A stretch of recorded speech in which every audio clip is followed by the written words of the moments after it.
ಸಹೋದರ ಅಗ್ರಜ.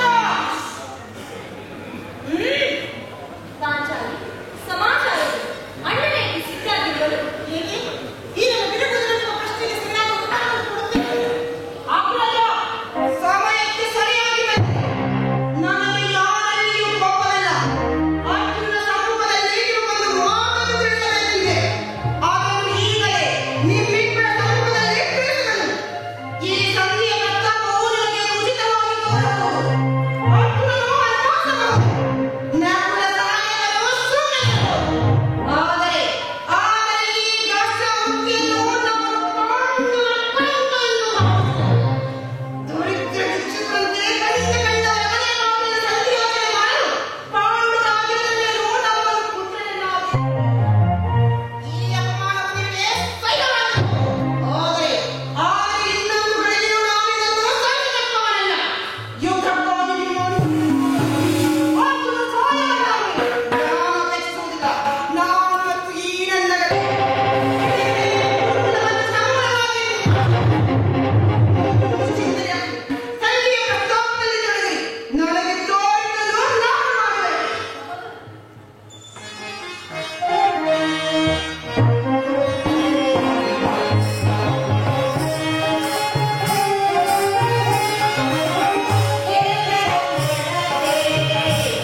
ಎಲ್ಲವೂ ಸಮರ್ಪಕವಾಗಿ ನಡೆಯಿತು.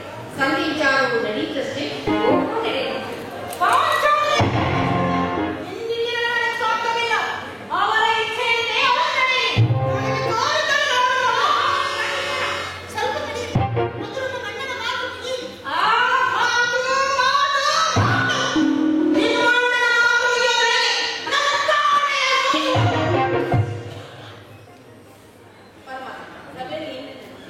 ನಾನು ಎಲ್ಲವೂ ತಕ್ಕ ರೀತಿಯಲ್ಲಿ ನಾನು ನಿರೀಕ್ಷಿಸುತ್ತಲೇ ನಡೆಯಿತು. ನೋವಿನ ತಡೆಯುವ ಈ ಸಮಸ್ಯೆ ಮಾತುಗಳೋಡಲು ಬೇಡ. ಅಗ್ರಜನ ಅಪೇಕ್ಷೆಯಂತೆ 5 ಗ್ರಾಮಗಳಿಗೆ ಸಂಧಿಯಾದ ನಾನು ಹೋದದ್ದು ಅದಕ್ಕಾಗಿಯೇ ಇಲ್ಲವೇ ಭೀಮಸೇನ? ಈ ಮಕ್ಕಳಿಗೆ ನೋಡಿ ನಾವಿರಲ್ಲ. ಅಜ್ಞಾತ ವಾಸನೆಗಳಿಂದ ಅರ್ಜುನನು ಪಡ. ಈಗ ಈ ಸಂಧಿಯ ಗಂಟಲನ್ನು ಸೀರೆಗೊಳಿಸಬೇಕೆಂದಯ್ಯ. ಸಾಮಾನ್ಯ ಈ ಪಾಂಡುಪುತ್ರನ ಮೇಲೆ ಇಷ್ಟೊಂದು ಆಕ್ರೋಶವೇಕೆ? ಭೀಮಸೇನ, ನಿನಗೆ ಇಷ್ಟೊಂದು ಅಸಹ್ಯ ಏಕೆ? ಸ್ವಲ್ಪ ಸಮಾಧಾನ ತಂದುಕೊಂಡು ನನ್ನ ಮಾತುಗಳನ್ನು ಪೂರ್ಣವಾಗಿ ಕೇಳು. ಇದು ನಿನಗೆ ಹೆಚ್ಚಿಗೆ ಸಂಬಂಧಿಸಿದೆ ಎಂದು ನಾನು ಮೊದಲೇ ಹೇಳಿಲ್ಲವೇ? ಸ್ವಾಭಿಮಾನ ಶೂನ್ಯವಾದ ಸಂತಾನವೇ ಈ ಪ್ರಚಂಡ ಭೀಮನಿಗೆಂತ ಸಂಬಂಧ? ಇರುವುದು ಅತ್ಯಂತ ನಿಕಟವಾದ ಸಂಬಂಧವಿರುವುದು. ಪರಮಾತ್ಮ ಮುಂದೇನಾಯಿತು? ರಾಕ್ಷಸದೇವಿ ನಿಮ್ಮ ಸಂದೇಶವನ್ನು ತಿಳಿಸಿದರು. ಅವರೆಲ್ಲರೂ ಯಾರಾದರೂ ಹೋಗಿದ್ದರು. ಭೀಷ್ಮ, ದ್ರೋಣ, ಇನ್ನೂ ಮುಂತಾದವರು ಆ ದುರ್ಯೋಧನ ಅವರು ಸಹ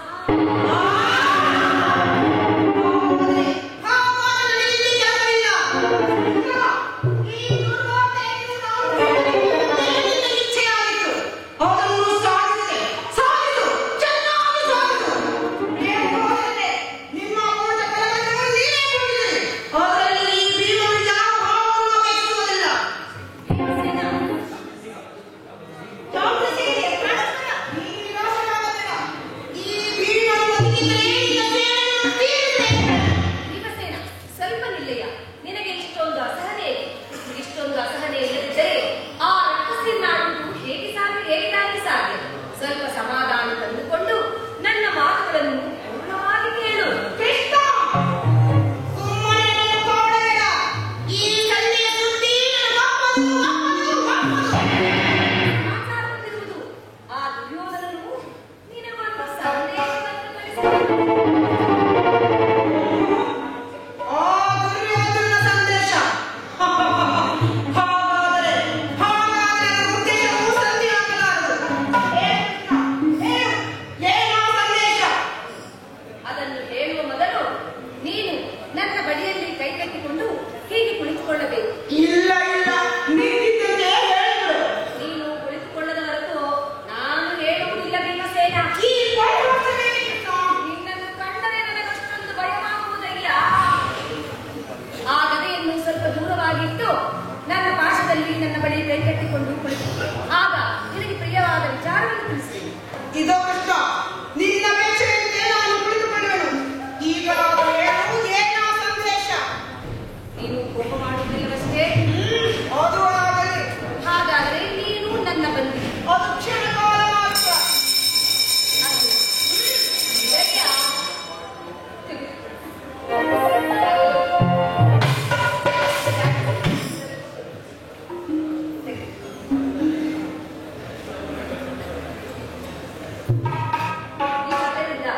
ನಿನ್ನ ಪತಿಕರಗಳನ್ನು ಬಂಧಿಸಲು ಬರುವುದೋ ಇಲ್ಲವೋ? ಇದೇನು ಪರಿಹಾಸವೇ ಕೃಷ್ಣ? ಪರಿಹಾಸವಿಲ್ಲದೆ ಶತ್ರುಗಳ ಎಡೆನುಡಿಯನ್ನು ಬಿಡಿಸಿದಲ್ಲಿ ನೀನು ಮಹಾಪಂಡಿತೆ. ಹಾಗೆ ನಿನ್ನ ಪತಿಯ ಕರಗಳನ್ನು ಬಂಧಿಸಲು ಬರುತ್ತೋ ಇಲ್ಲವೋ ನೋಡೋಣ. ಭೀಮಸೇನ, ಸಂದೇಶವನ್ನು ಕೇಳುವ ಇಷ್ಟವಿದ್ದರೆ ಪಾಂಚಾಲಿ, ನಿಮ್ಮ ಅಣ್ಣನು ಹೇಳಿದಂತೆ ನಿನ್ನ ಕರಗಳನ್ನು ಬಂಧಿಸು.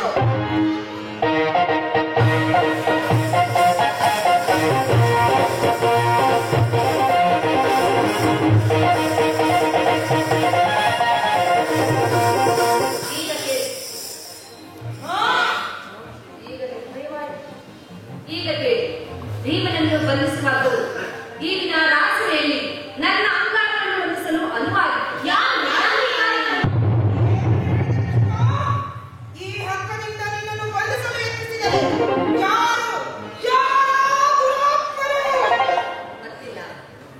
ದುರಭಿಮಾನಿಯಾದ ದುರ್ಯೋಧನನು ಆಜ್ಞೆ ಮಾಡಿದನು. ದುರಾಚಾರಿಯಾದ ದುಶ್ಯಾಸನನು ಈ ಕಾಡಿವಾಣ ಮಾಡಿದನು. ಇಂಥ ಕಾಲಕ್ಕೆ ಮತ್ತಾಡಿದರೆ ಸಾಧ್ಯ? ಪಾಂಚಾಲಿ, ನನ್ನ ಪರಗಳನ್ನು ಮೆಚ್ಚು. ಈ ನೀಚ ಕೃತ್ಯದಿಂದ ದುರ್ಯೋಧನನ ದುರಾಭಿಮಾನವು ಶಿಖರವನ್ನು ಮುಟ್ಟಿತು. ನಮ್ಮ ಪ್ರಿಯ ಬಂಧು ಕೃಷ್ಣನನ್ನು, ಪಾಂಡವರ ರಾಯಭಾರಿಯನ್ನು ಆ ಪುಣ್ಯ ಕೌರವರು ಈ ರೀತಿ ಅಪಮಾನಪಡಿಸಿದರೆ ಅಗ್ರಜ, ಧನಂಜಯ, ಇದಕ್ಕೆ ನಿಮ್ಮ ಉತ್ತರ ಏನು? ಇಷ್ಟು ಮಾತ್ರವಲ್ಲ, ದುರ್ಯೋಧನನು ಸಂಧಾನ ಕೊಟ್ಟ ಉತ್ತರವನ್ನು ಕೇಳಿ 5 ಮಾರು ಭೂಮಿಯನ್ನು ಕೊಡಲು ಅವನು ಒಪ್ಪಲಿಲ್ಲ. ನೀವು ಸಂಧಿಯನ್ನು ಬಯಸಿದಾದರೆ ಅದು ಪ್ರಣಾಮಗಳು ದೋಷದಲ್ಲಿ ಎಂದು ನುಡಿದೇ ಬಿಟ್ಟ. ಈ ಸಂದೇಶಕ್ಕೆ ಉಳಿದಿರುವುದು ಒಂದೇ ಉತ್ತರ, ಅದು ಯುದ್ಧ.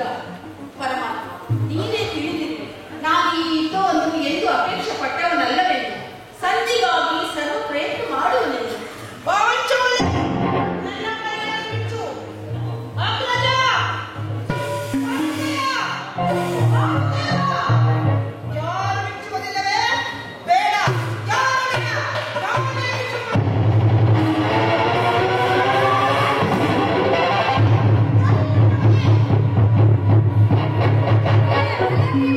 ಈಗ ಕೇಳಿ ನನ್ನ ಪ್ರತಿಕ್ರಿಯೆಯನ್ನು. ಏಕಶಾಕ್ಷೋಹಿನಿ ಸೈನ್ಯ ಚಂದ್ರವನು. ಏಕಶಾಕ್ಷೋಹಿನಿ ಸೈನ್ಯ ಚಂದ್ರವನು. ಚಂದ್ರಾಡಿನ ಭಯಹಾರಿಸುವೆ.